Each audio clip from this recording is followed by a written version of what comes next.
ইসলাম অত্যন্ত বিচক্ষণতা এবং সাকসেসফুল। আপনি যদি আমার এই মন্তব্যের উপর আলোচনা করেন। ধন্যবাদ আপনাকে। আমি শেষ দিয়ে শুরু করি। জি। এই যে সায়ন্ত ভাই বলল এনসিপি থেকে বেশ কিছু নেতা পদত্যাগ করছে। কেন তারা পদত্যাগ করছে? বিষয়টা হলো এইখানে।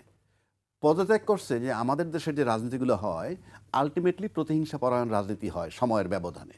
সময়ের ব্যবধানে প্রতিহিংসা পরায়ণ হয় বিধায় আমার কাছে মনে হয় যারা এনসিপি থেকে পদত্যাগ করছে তারা মনে করছে আমি এখান থেকে সরে যাওয়া আমার সেফটি আনবে অনেকখানি, অর্থাৎ আমি এনসিপিটা ছেড়ে দিছি। কেন? প্রশ্নটা কেন আসলো? প্রশ্নটা হলেই, যেমন ধরেন বেগম খালেদা জিয়া মারা যাওয়ার পর 24 লক্ষ লোকের জানাজা হয়েছে, আমরা মোটামুটি পত্রিকায় যে রিপোর্টটা পাইছি। কিন্তু আমাদের বেগম খালেদা জিয়া কিন্তু শুধু বিএনপি নেত্রী না, উনি সময়ের ব্যবধানে একটা গার্জিয়ান সুলভ হয়ে গেছেন এই দেশের গণতন্ত্রের জন্য। উনি একজন আদর্শে ছিলেন এবং উনি ছিলেন একটা গণতন্ত্রের মানুষকন্যা, আপসী নেত্রী হিসেবে ওনার একটা আইডেন্টিটি ছিল। উনি কিন্তু শুধুমাত্র তারেক রহমান সাহেবের মা হিসাবে জানাজা পাননি, উনি 3বারের প্রধানমন্ত্রী সাবেক এবং উনি শহীদ জিয়ার মানে রাষ্ট্রপতি জিয়াউর রহমান সাহেবের ওয়াইফ। এবং সব কিছু মিলে এটা বোঝা যায় যে সামরিক বাহিনীর সেনাপ্রধান যেভাবে ওনাকে সেলুট দিছেন সেটা দিয়ে বোঝা যায়। এখন আসেন এনসিপির রোলটা কি ছিল? আজকে যদি জুলাই আন্দোলনটা না হতো তাহলে কি হইতো? 1 নম্বর, হাসিনা ক্ষমতায় থাকতো এবং তার 29 সাল পর্যন্ত মেয়াদ। 2, চেয়ারম্যান সাহেব ফেরত আসতেন না। কোন চেয়ারম্যান সাহেব? বিএনপির চেয়ারম্যান সাহেব, ভারপ্রাপ্ত চেয়ারম্যান। জি, আসতেন না।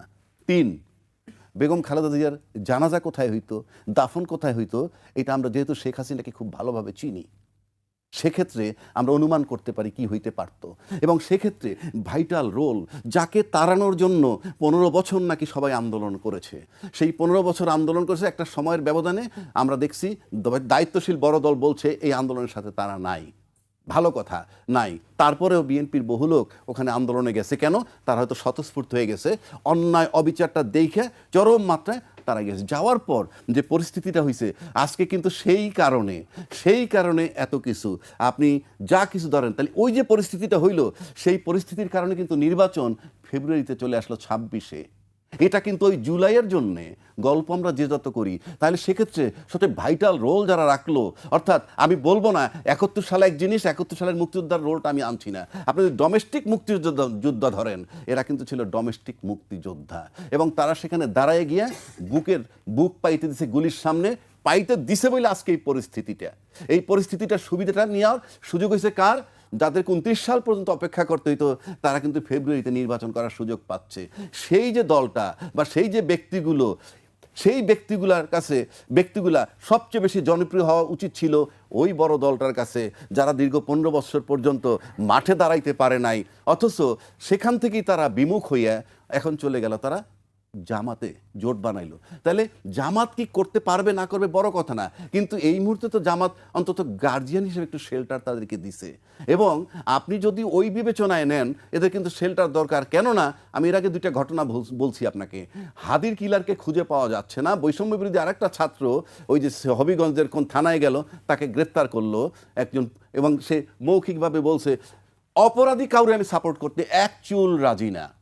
একটু প্রশ্ন করি তাহলে, এই যে এনসিপির তরুণরা তারা কি এখন অনেকটা ভয়ের মধ্যে আছে? অফকোর্স শেল্টারের প্রশ্ন তুলছেন, বিএনপির মতো বড় দল শেল্টার দিল না, জামায়াত ইসলামী দিল। সেই পার্থক্যটাই তো আপনাকে দেখাচ্ছি।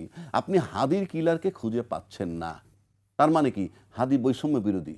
তো বৈষম্য বিরোধীকে যে গুলি করলো, সে যে জামিনটা পাইছিল কেমনে তার আগের মামলায়, সেটা কিন্তু খুব আলোচিত হচ্ছে না। কিন্তু এই যে বৈষম্য বিরোধী আরেকজন যে হবিগঞ্জের থানায় গিয়ে বলল যে থানা জ্বালাইছিল আর কি, সন্তোষ সাহেবরে জ্বালাই দিয়েছিল, তারপরে কিন্তু সোশ্যাল মিডিয়ায় ভইরে গেছে, তাকে গ্রেফতার করে না। অফকোর্স তাকে গ্রেফতার করা উচিত, আমি অপরাধীর মাফ করার সুযোগ নাই। কিন্তু প্রশ্ন হচ্ছে, আজকে 4 তারিখের পত্রিকায় আসছে, যে জনকণ্ঠের পত্রিকায়, যে সন্তোষ সে নাকি একটা শিশু সহ 9 জনকে হত্যা করেছে। সেটা তো আমরা জানি, কিন্তু তাদের এই ভয় কেন তৈরি হচ্ছে? মানে তাহলে তাদের বিরোধী শক্তি কি স্ট্রং হচ্ছে? না, যাদের উচিত ছিল তাদেরকে বুকে আগলে ধরার, তা না হলে 29 সালের আগে যারা নির্বাচন পাইতো না, তারাই যখন তাকে রিজেক্ট করছে, আমরা তো ওইটাই ভাবছিলাম যে যখন আমাদের দেশের নেতৃত্ব দেওয়ার মতো দায়িত্বশীল নেতা যখন চলে আসবে, তখন বুকে আগলে তাদেরকে ধরবে যে ইয়েস, তোমরা যে রোলটা প্লে করছো তাতে এই হয়েছে। এখন আজকে কিন্তু সেই ঘটনার পরিপ্রেক্ষিতে কেউ এমপি হবে, মন্ত্রী হবে, সেই স্বপ্নটা দেখতেছে 26 ফেব্রুয়ারির 12 তারিখের পর 13-14 তারিখের মধ্যে, নাইলে এটা দেখতে হইতো 29 সালে। জি। তো এই যে বিষয়টা, এটা যদি আপনি নেন তাহলে কি বোঝা যায় যে আপনি প্লটটা করলেন, একটা পরিস্থিতি তৈরি করলেন, তৈরি করার পর সুবিধা যারা নেওয়ার নিবেন, কিন্তু তাদেরকে আপনি দাঁড়াইতে দিবেন না, কিংবা তাদের প্রতি আমি গুরুত্ব পাচ্ছি না। যে হওয়া উচিত ছিল সব রাজনৈতিক দলের বন্ধু, একমাত্র আওয়ামী লীগ ছাড়া। এখন আওয়ামী লীগের শত্রু এনসিপি, বড় দায়িত্বশীল দল, তাদের একসেপ্ট করা উচিত ছিল, সেটাও আমরা দেখি একসেপ্ট করে নাই। তো সেক্ষেত্রে আজকে যদি জামাতের সাথে তারা জোট করে, তাতে অপরাধ কেন হবে? কারণ একটু আগে বলছেন এটা কৌশল রাজনীতির।